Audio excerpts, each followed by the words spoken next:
Welcome to Becoming Bridge Builder, where we explore transformative journeys and redefine cultural norms. Join Dr. Paul Rivera, a Latino and first-generation American, as he advocates for a shift from machismo to authenticity in Latin culture. Discover how embracing vulnerability as a strength can lead to true fulfillment and a positive impact on mental health. Let's build bridges together. Welcome to Trailblazers and Titans with your host, Dr. Keith Haney. Trailblazers and Titans is your go-to podcast for insights, inspiration, and actionable advice from the world's most successful entrepreneurs and leaders. Each episode features in-depth interviews with industry pioneers, innovative thinkers, and business moguls who share their journeys, challenges, and strategies for success. Whether you're an aspiring entrepreneur, a seasoned leader, or someone looking to make a significant impact, this podcast provides the tools and motivation to blaze your trail and become a titan in your field. Tune in to learn, grow, and transform your vision into reality. We welcome Dr. Paul Rivera. He's a catalyst for positive change through his multifaceted career in strategic coaching, diplomacy, international economics, and academia. As a co-founder of BeActChange, his mission is to spark profound growth and alignment in individuals, teams, and organizations worldwide. With a PhD in economics from the University of Southern California, Dr. Rivera is a proven professional in strategic planning, visioning, systemic methodologies, and a first-generation American and proud Latino. Dr. Rivera is a polyglot and a passionate globetrotter. We welcome him to the podcast.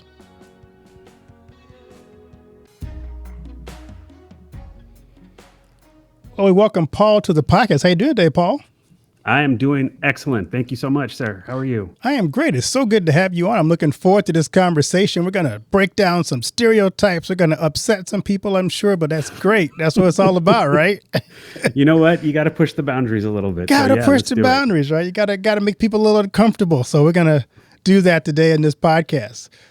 But I'm going to start out with a question I love to ask my guests. What's the best piece of advice you've ever received? Oh, man. I would say that the best piece of advice I have ever received is do it scared. Okay. So, it's one of those things. I think that fear stops us. And I know that fear has stopped me in the past from a lot of times doing the things that I not just that I wanted to do, but that I needed to do. And that advice of do it scared has resonated with me. Like, it's stuck with me. It's helped me. It's been sort of my mantra sometimes as I'm sort of chewing on things and ready to take the next step. And I think fear is what holds us back. Fear is what makes us do all sorts of things that are toxic in a lot of ways. When we think about how we deal with other people, how we interact with others, we see competition when we should be collaborating, and I think a lot of that is fear. And we see racism, and all of that is really unfounded fear. And we see all the opportunities that are ahead of us, that we see them, we visualize them, we hear that voice inside of us that's pushing us towards them, and we oftentimes don't take that step out of fear. So I think that do it scared is it's something to hold on to. Take that jump, make that leap. Because oftentimes you think that you're jumping off a cliff, but in reality, it's a springboard that's going to shoot you up to the next level. But now I got to ask you, so what's the biggest thing you've done scared? Oh, man. Whew. In my life, I would say that I have been a trailblazer in the sense that, not that I've necessarily accomplished, huge things or greatness or anything like that, but that everything that I have done in my life has been without a roadmap. I'm sort of the black sheep isn't the right word, but the rebel in my family in a lot of ways. I'm the one who, I was born and raised in Los Angeles, and my whole family is still there. My mom, I was just talking to my mom the other day, and we were talking about travel, and I've traveled to about 118 countries, and my mom has been to Mexico where she was born and has been to the United States. And my mom says, that She says famously that she only leaves her house. The only reason she leaves her house is to suffer. So my mom does not want to travel. She does not like to travel, all these things, and she says, how can you like that and all of that, and just to show you the extent to which, if somebody who came from a family like that has gone to 118 countries, I've had to really be on my own doing this stuff, Add to that, I'm a first generation college student. My parents didn't go to college. They had, so if I wanted to do that, that's what I had to do on my own. And that was terrifying. I remember when I studied abroad, actually, when I was in college, I studied for a time in France. And I remember landing at Charles de Gaulle Airport. And I remember taking the metro, the train, down from the airport into the city. And suddenly, like, that fear crept onto me. Like, I was like, suddenly, for some reason, I don't know what it was about the train, but somehow, maybe it was just being surrounded by all sorts of French people all of a sudden, that suddenly it became very real what I was doing and why I was there, and the realization that I was on my own. And that was scary. It was one of the first times that I remember being that scared. And, it's not really a matter of turning back or anything like that, but you have to summon that inner fortitude to say, you know what, I can do this. I'm going to do this. And, you take it one step at a time, and you sort of move through that, and there's countless times in my life. I think that's what's been the story of my life, actually, has been do it scared. Like, here comes the next thing. Okay, let's do it. I'm terrified, but let's do it, It's funny because our lives seem to mirror some of those, except for the studying in France part. I the first one of my family go to college, had to figure it out on my own. First one to leave home to go off to graduate school. First one to fly on a plane. All those things that none of my family has done. Most of my family have never left Baton Rouge. Our biggest trip was maybe to go to Houston. So, we didn't even go that far as Mexico, but get to Houston for a football game. So yeah, it's interesting when you do step out like that. It really does force you to keep pushing. What's the next thing? What's the next challenge? What's the next hill I have to climb? How do I get there? And how do I overcome the fear of that? And so yeah, I appreciate that. That's a really important piece of advice that you've taken and really turned your life into something special because you embraced that. Yeah. It's been such an interesting journey, to follow that, because people talk about regrets, you know what I mean? And like, what would you, like, if you could go back and talk to your younger self, what would you say? And what would you do differently and all of that? And I think it's a really interesting exercise, because I think that if there's anything that I could go back and tell my younger self, would be to listen to that voice inside of me, and to listen to that mantra of do it scared even more, even more. That I can, I see all the times in my life when I was, in a relationship that I didn't want to be in a job that I didn't want to be in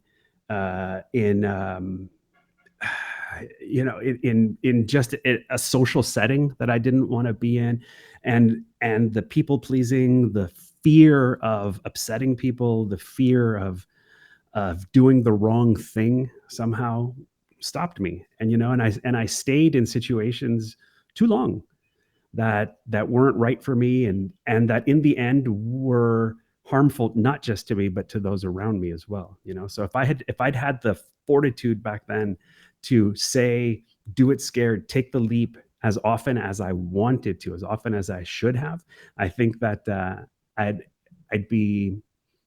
would have been so much better off, and the people around me too, Yeah, I played that what if game too. If I hadn't dated that one girl, my life would have been different. But it could have also impacted the fact that I wouldn't have met the great girl that I have now. That's so right. It's kind of like, that's right. You never know. I would have maybe taken a totally different path. So some of those things were like, it was still God directed. So I'm like, okay, even though those were bad choices, I still ended up where He wanted me. So it was good. That's right. And I mean, I'm that same path, that I was married once before, and it's not a question of regretting that, because it was a tough time and a tough place for me to be, and I was there for a long time, but I wasn't fully there. I wasn't fully myself, which means I wasn't fully there for her either, and all of that led me to the situation I have now with my wife, who's incredible, and somebody who's taught me what it means to really be a partner, what it means to be a team when you both lift each other up, and how different that feels. And to understand, honestly, one of the hardest things for me when my wife and I got together accept was for me to accept and understand that I deserved that kind of, not just happiness, but that kind of support, that kind of validation, that I was worthy of that. Even that was scary in its own, because you get accustomed to thinking about yourself in a particular way, and to feel yourself being uplifted even by someone who's around you. It's it's it's like a roller coaster ride. Like, it's amazing and it's exciting, but it's also terrifying, because that's not what you're used to. It's not the concept of yourself that you have, so it's life is such a journey, and if you don't take those leaps and make those experiences happen, you might miss out. That's right. So let's talk about your journey. So share Yeah. a bit about your journey from academia to international diplomacy to becoming an entrepreneur and then co-founding BeActChange. Yeah. So I would say that my thing, my purpose, my desire in life is to have a positive impact on people, and to be somebody who helps bring people together and who helps uplift others. That's always been my thing.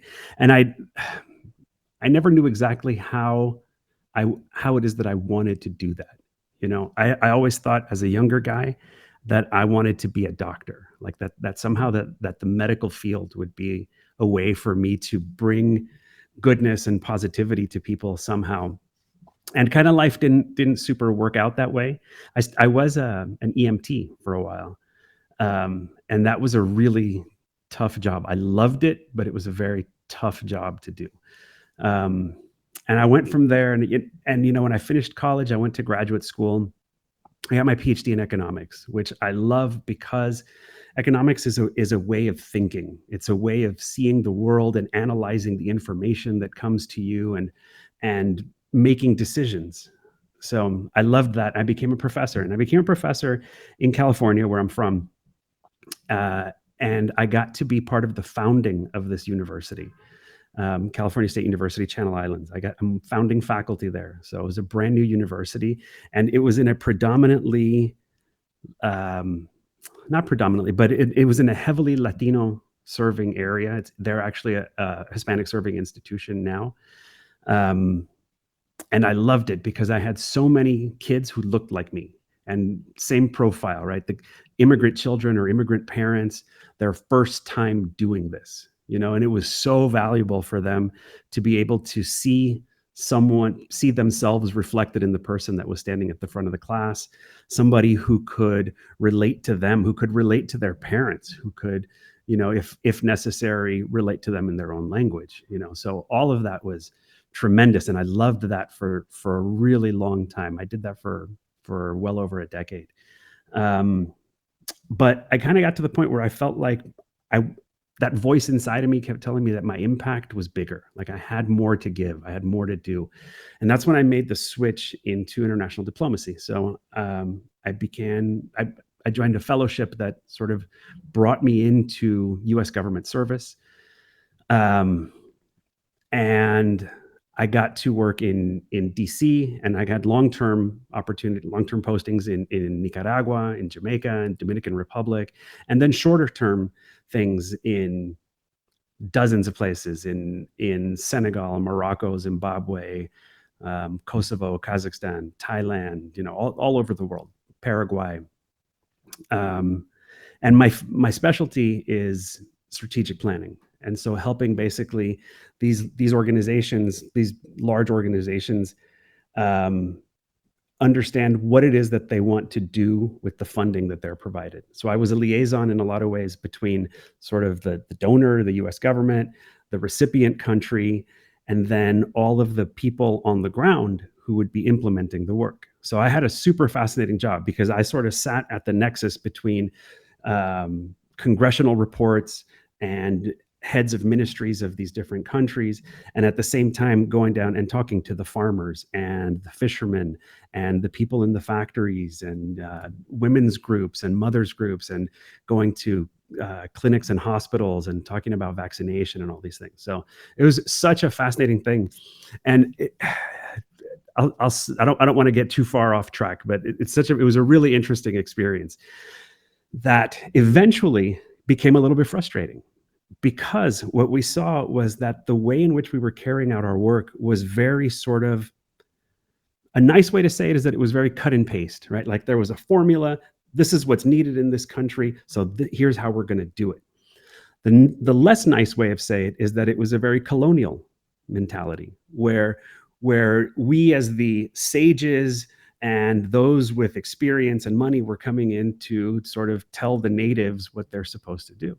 And it became so incredibly obvious that it was not only wrong, but disrespectful and doomed to failure, because what we were doing was never securing their buy-in to the process, never securing that this was something that they wanted and that they needed. And so there's so many layers of that, right? And the truth is that people know what they need. People know what the roadblocks are. People know where the solutions are even. They just don't always have the means to carry them out. So our greatest strength, our greatest resource is really bringing people together, having them talk, having them flesh out what the differences are, together identifying what are their problems, what are the potential solutions. And we as funders then saying, okay, let's do that. Here's the resources to do that. And so incredibly, one of the most effective things that we did was create a culture around listening. And it's just listening. Like you go, you talk to these people in these communities, you bring the mayors and the mothers groups and the school groups and the teachers and all of this, and just listen to people and what they have to say. And it's a revolutionary thing because those folks have never had that happen. They've always had, the big donors come in and say, okay, we're going to build a school or we're going to build latrines or something like that, right? And they're like, what, you actually want to know what we think? It's like, yeah, we want to know what you think. But the harder thing was actually our own teams. Our own teams, it turns out, were not particularly good at just going in and asking questions and facilitating discussions, because they were like, but I'm a democracy expert or I'm an education expert. What are you're asking me to take my expertise and put it aside and just talk to people? And that's exactly what I'm asking you to do. Right. And they don't necessarily know how to do that. And when we asked them and we're like, well, why is this so hard? It's just humanity. It's just, why is this so hard? And basically the strongest answer that came back to us was, I don't know how to do that because nobody's really ever asked me about myself either. Nobody's ever asked me what I want. I don't know. Right. And then we went, whoa, I mean, it's just like this, holy moly. And we realized that there's a much larger fundamental question. And that's actually when my wife and I decided to leave. We were both in the same. She's a former academic. She was also a diplomat with me. And we decided, you know what, we need to step out of the system in order to really make the change that we need to make. And so that's when we left international diplomacy. We started our business, which is called BeActChange. And we call it a business, but actually we think about it more as a movement. And the whole idea there is really to have people understand what is your individual superpower. Everybody's got one. Everybody's got one. Everybody's got a unique perspective. Everybody's got a unique way in which they see problems, analyze situations, bring solutions. And then using that to basically align superpower, mission, vision, purpose, aligning that to your actions, and then creating resilience tools. And it has been such a ride. We've been doing this for a few years now. And it has been amazing to see the people who were out of fear, stuck at a particular place in their lives, and then realizing, coming into the power of their superpower, realizing that they have so much more that they could do, so much more that they could bring to the world that feels good to them. Not just, not just titles and accolades or whatever, but something that aligns to their soul.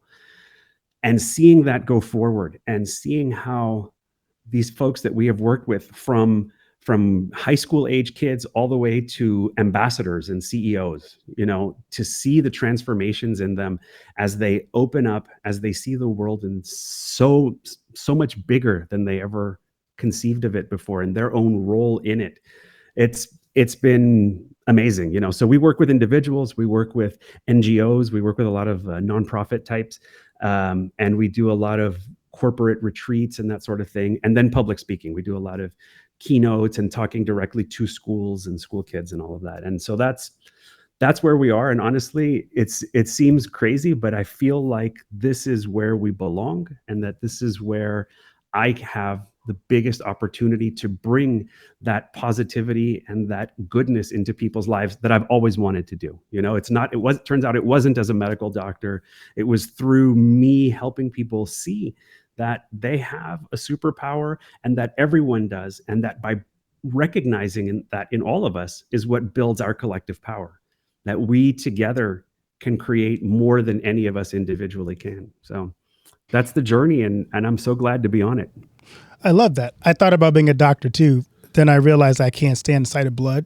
And so it really kind of ruined the idea of being a doctor. So I took the path of going into ministry, where people are still injured, but they're just not blood usually. That's right. But I'm curious, because you're talking about going in and changing organizations. I just got my degree in organizational change. And one thing I discovered is they don't like change. We like our boxes. I was always the kind of person that would see the box and go, instead of toying with the box and reconstructing the box, let's just blow the box up, start over again.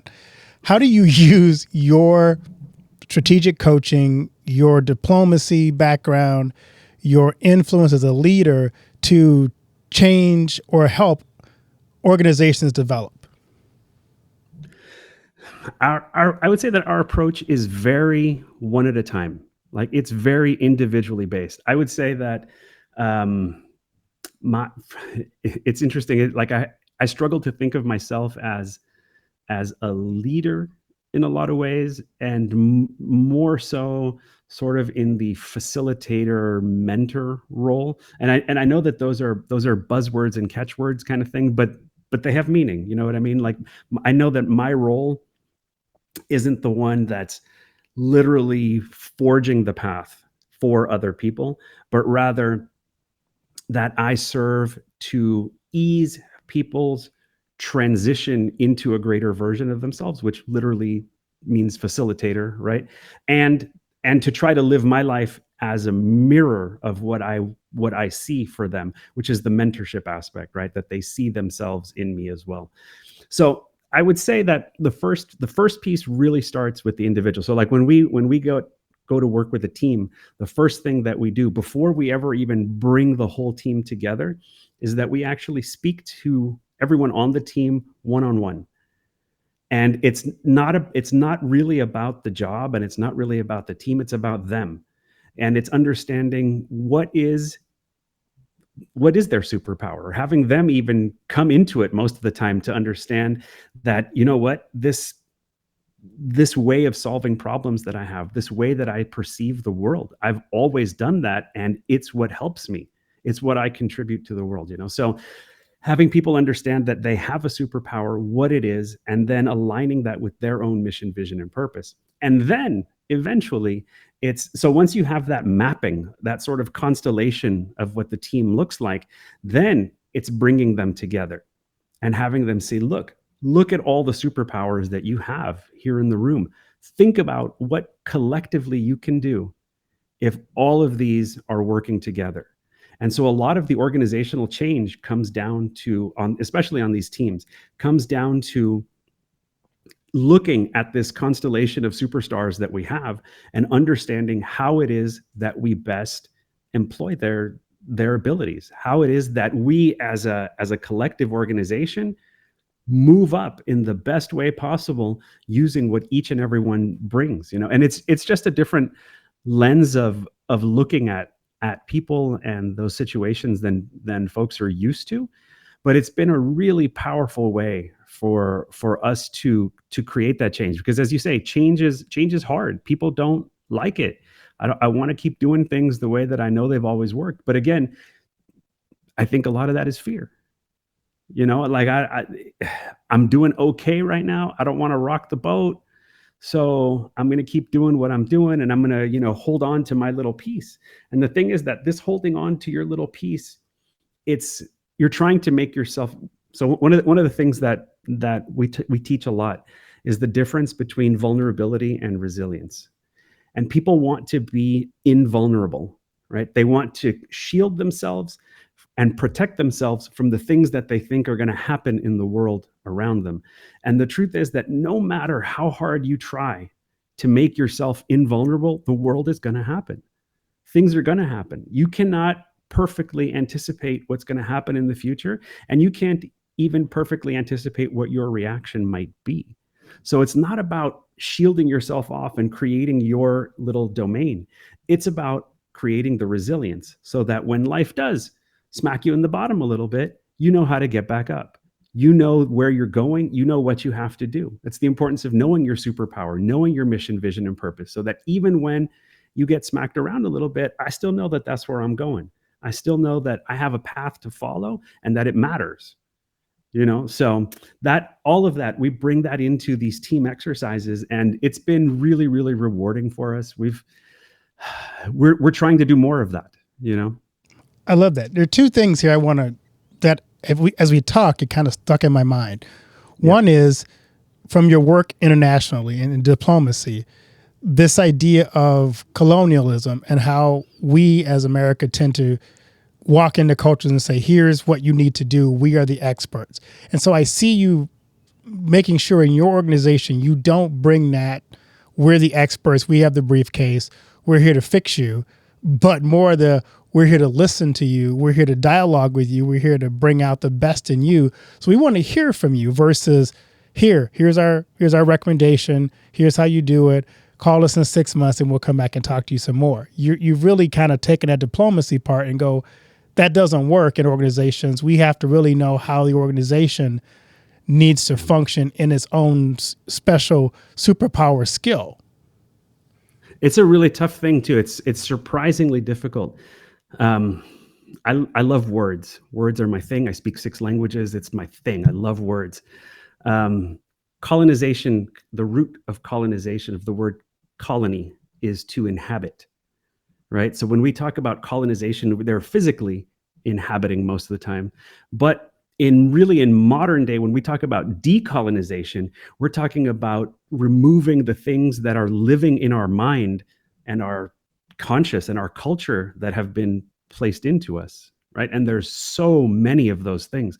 When we talk about working with communities, whether we talk about working with corporate organizations, there is such a mentality so many times of that's been placed into us about what success looks like, what it should feel like, what you should be rewarded for, what competition is, or whether that competition is good necessarily. Even when we look in a lot of these teams, the way that they create incentives, oftentimes it's by creating competition against each other. So it makes for anxiety. It makes for stress. When we start talking about the mental health crisis that we have in the United States, so much of it, we can trace it back down into the toxic competition that's created in a lot of these workplaces. And so much of that comes from a kind of colonization of our minds and what we perceive as what an efficient workplace ought to be. So that process of beginning to have people really look inside themselves, listen to what is that little voice that you have inside. Everybody's got one. You've got that voice that talks to you. Sometimes it's on the moral side, telling you what's right and wrong, but also sometimes it's telling you in a bigger sense that this situation is wrong for you, or think about what could be, and so much of the information that we have, so much of the framework for what is right and wrong that is placed upon us in terms of success, in terms of how we measure the quality of our lives, the American dream, that's what inhabits our mind, so much of this process of getting in touch with your core and who you are on the inside and what you really want is that process of filtering through that noise, filtering through all of those things that have been placed upon us to really get at our core and start to show our true selves, and once we start to do that, the beauty of that is that once we're in that position, we can start to see it and appreciate it in each other. And that's what's magical. That's where the magic is. Because as soon as I feel good about where I am, who I am, what it is that I bring to the world, I don't feel that competition with you anymore. You're not my rival anymore. What I'm looking for is somebody else that feels that same way, and we can share. We can lift each other up, and we can start creating these ripple effects around. And that is where the magic starts to happen. And that's what we try to bring to the teams that we work with, regardless of the sort of the context, whether it's, it's a fishing village here in the Dominican Republic, whether it's, a corporate team at, a Fortune 500. That's the feeling that we try to create, that everyone is so strong in who they are, that they appreciate the strength in others, and that they come together collectively. That's great. The other thing I heard in your talk was there's an underlining sense of what you talked about is machismo. And I kind of sense that in some of the descriptions you have about the organizations.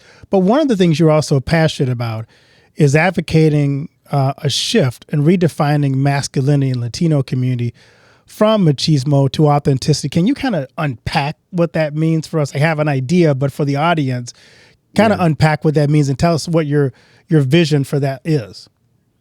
Well, so I grew up, my dad is from El Salvador. My mom is Mexican. I grew up in Los Angeles, which means that I grew up in an almost entirely Latin environment completely. So, and it's a little hard to say sometimes what is the cultural component versus other things, but I grew up in a Latino blue collar environment. And the expectation has always been that a man behaves a certain way, that a man has to be always stoic. A man has to be always strong, always appear masculine and do masculine things. And don't get me wrong, it has its positives to it. It has things that I think are important as you move through your life. But it's also very limiting in a lot of ways. And in many ways, I think it's also very harmful. And I'll give you an example. When I was about 5 years old, I have an aunt who's 10 years older than me. So when I was about 5, she was turning 15. And, if you know, like in Latino community, the quinceañera, the 15th birthday for a girl, is sort of her coming out party, right? And it's a huge deal. It's a big deal. And she was my favorite aunt. And I was her dance partner as she was rehearsing, right? I was her dance partner. And I'm telling you, this was a while. It's been a minute. You know what I'm saying? So this was the 1970s. And and she would put on her disco records, and she and I would dance together. Right? And I was 5 years old, right? And so we're at my grandparents' house one day, and she and I are rehearsing, and this guy comes in, and my grandparents were very, very social people. Like there was always somebody at the house, right? And I don't even remember who this guy was. He walks into the house, he sees me dancing with her, and he walks up to me, and he kind of speaks into my ear. And he said it in Spanish, but basically what he said was, "Oh, you're so pretty dancing." So he said it in the feminine. He referred to me in the feminine, right? Basically that I looked like a girl, that I was acting like I was being feminine, right? And I know that my dad saw it and heard it, and my grandpa saw it and heard it. And it's the worst thing that I could have been told. right? It's the worst thing. There's nothing worse than that. A boy was told he was acting like a girl. And I was mortified. I was completely mortified. And so I stopped dancing with her. I never danced with her again. And I never danced again for about 35 years.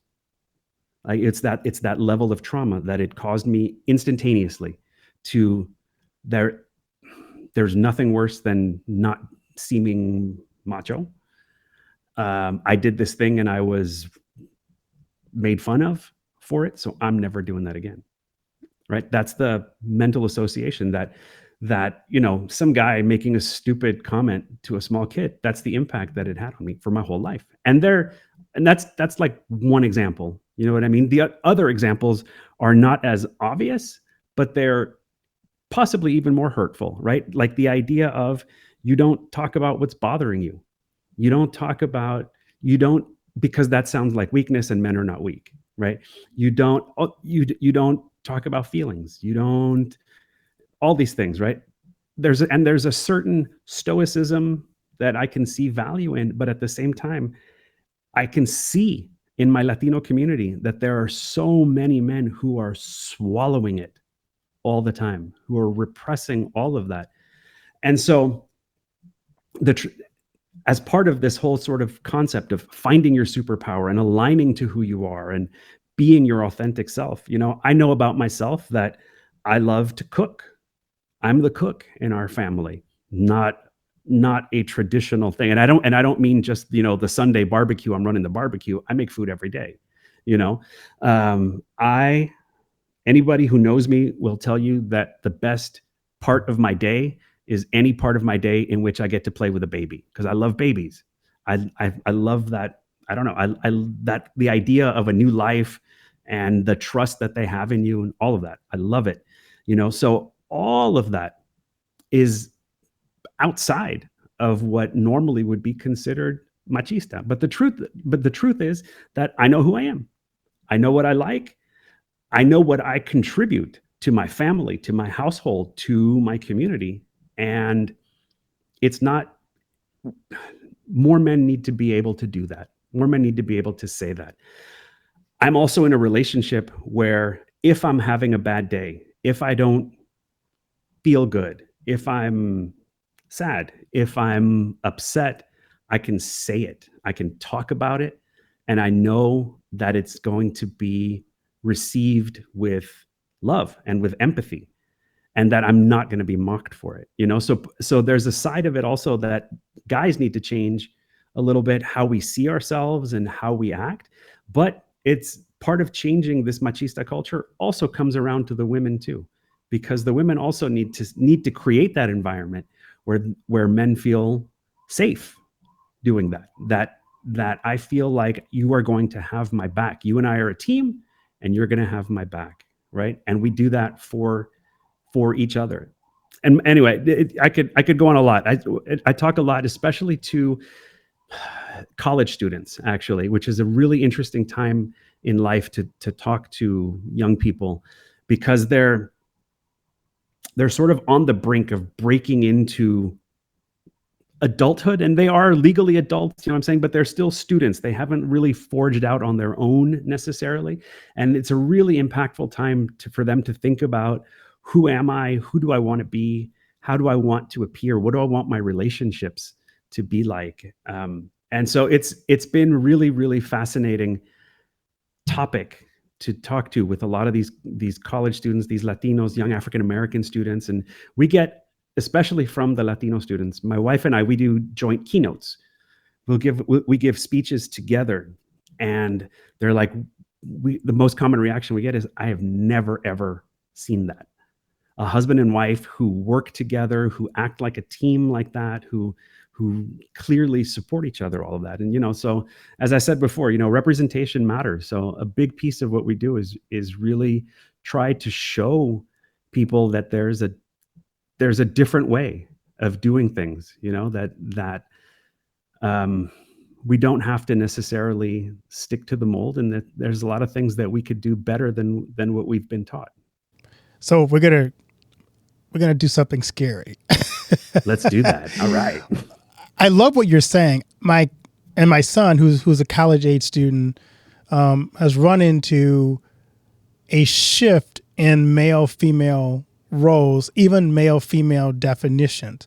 How do you talk about redefining machismo or masculinity in a culture that, in my mind, is confusing just the general roles of male-female? How do you, because I know a lot of college kids are kind of dealing with this new era, how do you still do that in a positive way and not confuse people? There you go. Now, jump into that one. Understand is that you bring to this world. What's the energy that you bring out into the universe? What are the problems in the world that you personally are best equipped to help solve? When that's what you come in to a relationship with, whether it's a professional relationship, whether it's a casual friendship, or whether it's your partner, life partner, regardless of whether they identify as male or female, when you come into it with that approach, what you understand, especially when you're looking at a romantic type of relationship, when you approach it that way, what you understand is that you are a team. And that team perspective means that we're here not just to say you plus me equals the sum of you plus me. It's the exponential growth that we can try to create, you and me together. How do we elevate each other? How do we bring us both to the next level? And it sounds sort of pie in the sky, right? It sounds sort of pie in the sky, but you can bring it down to your everyday. I know that our family, as I said, I do the cooking. I was a teacher for a long time. I'm the one who helps the kids with their homework. And I tuck the kids into bed at night. Why? One, I like to cook and I like to eat. So that's one thing. I was a teacher for a long time, so I'm good at explaining things to them in a way that they understand. And three, kids at night want to feel safe. That's what makes them sleep well. And I know that part of my superpower is sort of this dad energy that I bring to them. And so that's important, right? My wife brings to them a completely different kind of comfort. She is safety in the sense of not necessarily my day-to-day, but my life. She's the one who gives them that sort of spiritual understanding of what they are and what their place in the universe is and how they understand the universe. She's the one who also handles all the logistics in our family. And we live overseas half the time and we're back and forth a lot. We travel all over the world. And so our logistics are complex. And so our household works because she makes that happen, And so all of that, you know what I mean? If we were of the mentality that we have to stick true to traditional definitions of what a man is and what a woman is and what they actually do, our household would be a disaster. It wouldn't work. We wouldn't be uplifting ourselves. We would barely be summing 1 + 1. That exponential growth wouldn't happen. So I don't think I actually answered your question, because I don't see the issue necessarily as one of gender and gender spectrum and who identifies as what. That's good. Yeah, I was curious because I know you talk about the fact that understanding those your role, and dealing with the fact of who you are can lead to some mental issues as well. And so I think you're trying to deal with when we are forced to live in a certain perspective, especially men who don't let their feelings show. Or hold those feelings in. It not only creates a mental strain, but it also creates a physical strain. Withholding your emotions as a man when you want to let those things out, sometimes leads to either domestic violence or it can lead to alcoholism or other problems because you're withholding those emotions. And so I think it's important that we understand it's okay to show emotion, especially as a man. I grew up in an African American community. In our community, a lot of times the women have a larger role than in the Hispanic community. We are a matriarchal society more than we used to be. Yes. And so we end up having a lot of men who either were raised by women, and it's not diminishing that, but it means that you typically don't really understand the roles in the male household in those communities as much either. So you look for role models elsewhere. You look for role models in movies, in music. And those aren't necessarily the best role models to say, I want to model myself after. That's right. I'm not going to be 50 Cent, or I'm not going to be DMX. So how do you find out what it means to be a man when you don't have that in your life? Yeah, that is a very interesting question. I understand the perspective you talk about. We lived 3 years in Jamaica, which very much also follows that matriarch society pattern. And we worked there. We were diplomats, and we worked in humanitarian assistance and all of that. And there are a lot of programs that they're basically considered gender programs. They're gender focused programs. In most places in the world, gender programming means women and girls, right? So how do you strengthen the position of women and girls, and how do you teach women and girls to be their own advocates and all of that? In Jamaica and in several places in the Caribbean, gender work mostly means working with young men, teaching men all sorts of things, but mostly teaching them empathy. And I would say that we deal with this in the Latino community, and I know in white communities too, but I know it's a little more endemic in our communities. When there is a lack of strong male role modeling, it has impacts. Families need, and again, when I say male, I sort of mean masculine energy. There's different ways to play that and talk about that. But I think what children need to be able to see is different sorts of energies that come at them. And one of the things that you see missing in children when they don't have a strong masculine energy in their life, strong positive masculine energy in their life, is a lack of empathy. So when you talk to some of these young men who have tried to be 50 Cent or tried to be, Biggie or any of these guys, and they've done terrible things, a lot of them, and having spoken to some of them that are incarcerated and that sort of thing, what you realize is that they lack empathy. They lack the ability to acknowledge the feelings of those whom they have hurt. So a big part of their retraining and their reintegration into society in a positive way is helping them see that perspective. And at the same time, a big part of the prevention of them ever getting there is the introduction of a lot of that. And so empathy has so many levels, right? But it's discussions about even from children. And I know that, for example, I do this with my son, who's 8. And it's talking to him about, well, you did that. How did it make you feel? And then how did it make the other person feel? Right?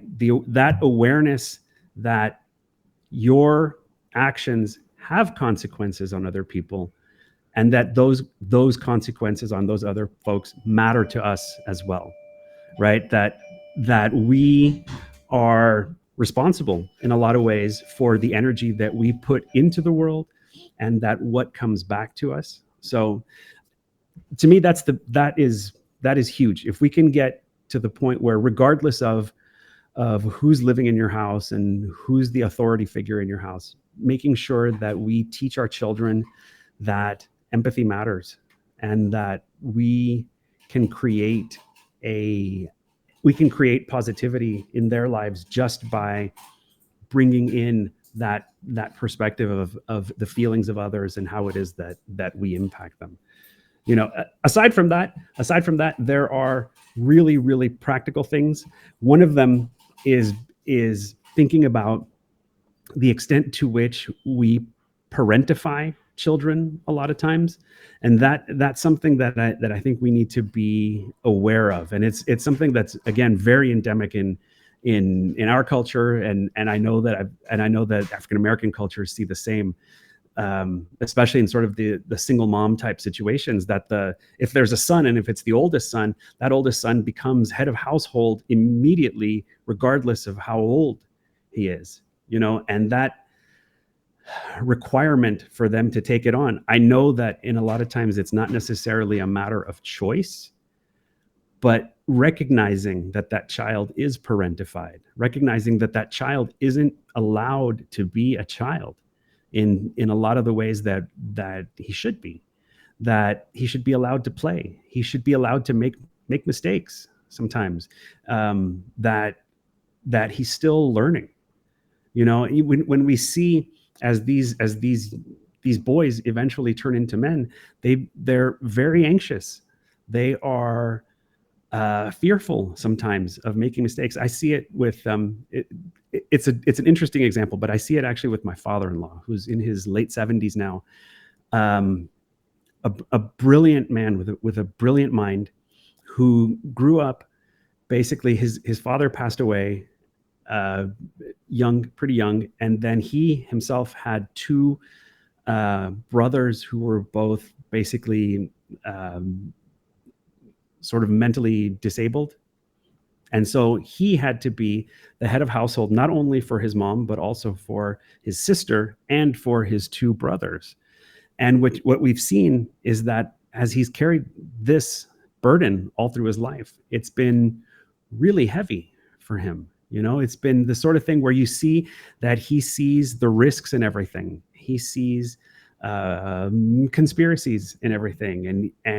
And there's always that layer of worry, that anxiety that he can't shake, even though his mother passed long ago, his brothers passed on long ago, but he's kept that burden, that responsibility of being the one who has to be the strong one all the time. And it's a really tough thing when we see it in our children too. So I think I rambled a little, but No, I had some thoughts on that. No, it's good.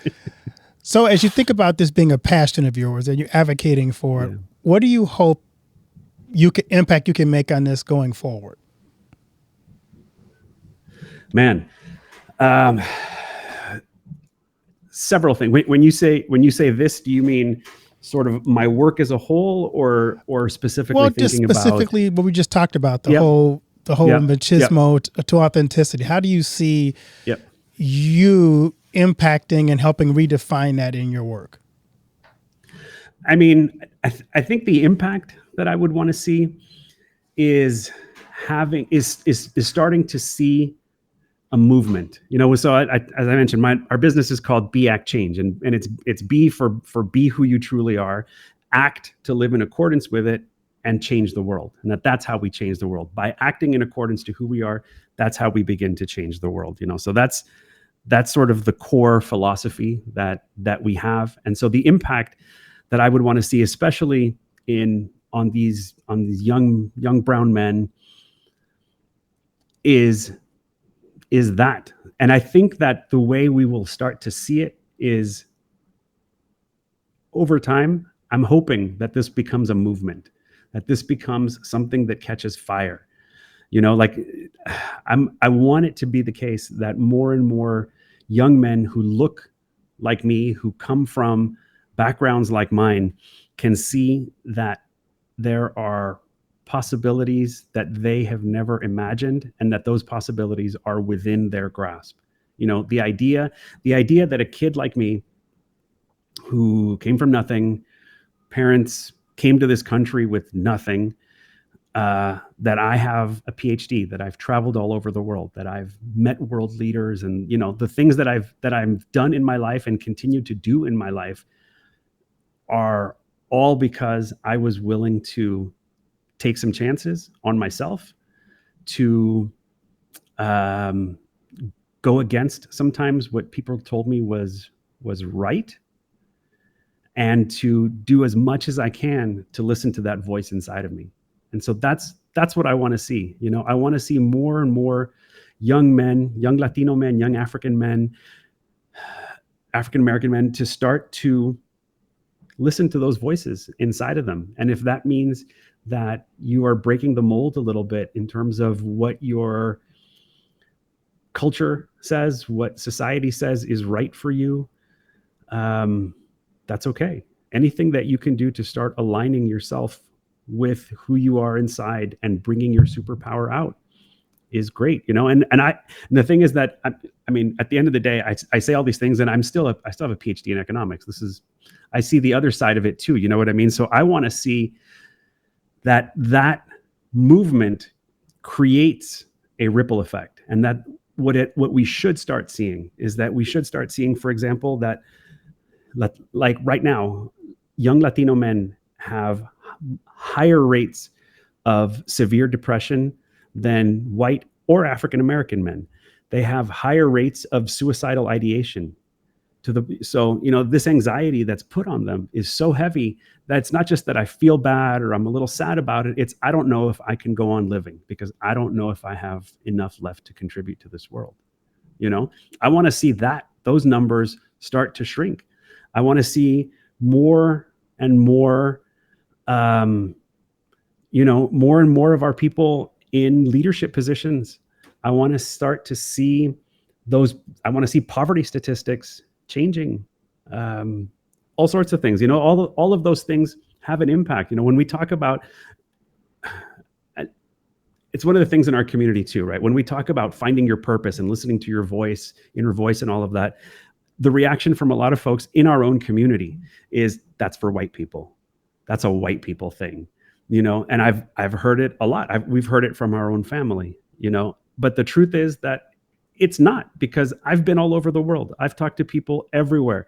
I've talked to people in fishing villages in Madagascar, and I've talked to sheep herders in the Sudan, and I've talked to, all sorts of people from all over the world. And everyone has an understanding of wanting to know what their purpose is and wanting to live according to it. So it's not a white people thing. It's for all of us.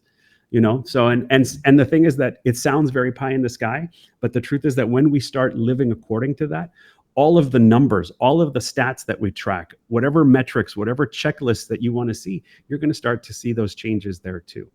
So that's what I want to see. I want to see this sort of grow to the magnitude of a movement where we start to see those changes in real measurable life. And I just was at a conference where it talked about if you really want to figure out how to get people healthier, or he's actually a professor at Harvard Business School, and he said happiness is defined as enjoyment, satisfaction plus meaning. And we just talked about what's missing in so many people's life is this idea of meaning. What am I here for? Yeah. What is my purpose? What is my vision? Why am I on this earth? And all those things really kind of lead to our happiness. So yeah, I think that's really, really important. As we wrap this up, and this has been a phenomenal conversation, what key takeaways do you want to leave with my audience, and maybe even a call to action for my audience? Oh, man. We work with a lot of people who have done tremendous things in their lives and yet feel very unsatisfied by them. Those are the people who we end up talking to a lot. The folks who have master's degrees, they have PhDs, they make solid salaries, they have beautiful families, they're in good health. They are, as I mentioned, they're CEOs, they're ambassadors. They've done tremendous things in their lives, and nonetheless, they hear the nagging voice inside of them that there's something else, that there's something more, that and the thing is that once we start to scrape the surface a little bit, they all know what it is. They all know exactly what that voice is telling them to do. So my takeaways are these. One is that you have a beautiful superpower inside of you. And because of that, you matter to this world. What you have to bring is of tremendous value, not just to you, not just to your family, but to all of us. I need what your superpower is, because that superpower that you have makes this world a better place. That's one thing. The second thing is that finding it and living your life according to it can be scary, because it almost always means that there's going to be some amount of change that you need to create in your life. And when I say in your life, I don't necessarily mean that you need to blow up your life and start over again, but there are changes that you need to start making on a day-to-day and doing them consistently on a day-to-day. And even that is scary.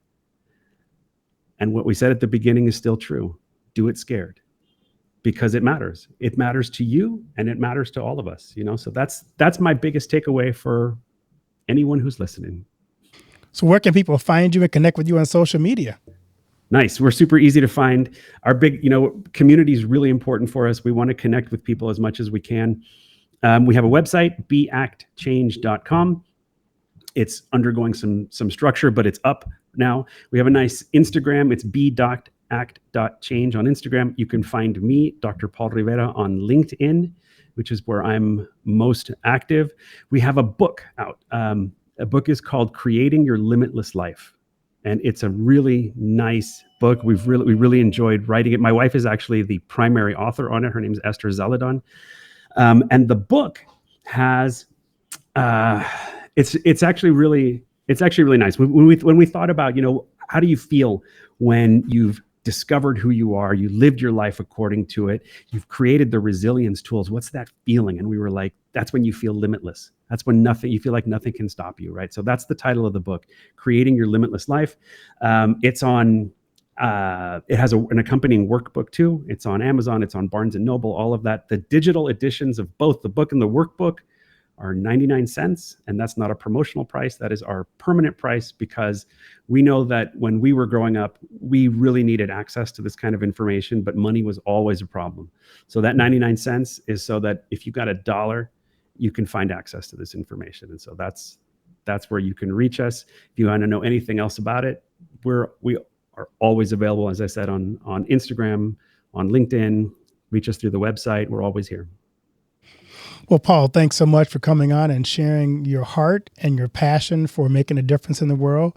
BeActChange. And may we all be the person God made us to be, act on the vision God gave us for our life, and, as you said, change the world. That's the beauty. Thank you so much. This is a pleasure.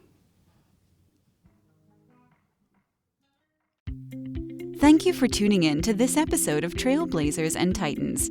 If you enjoyed our conversation and found value in the insights shared, please subscribe to our podcast and leave us a review. Your feedback helps us reach more listeners and continue bringing you the stories of the world's most inspiring leaders. Don't forget to follow us on social media for updates and exclusive content.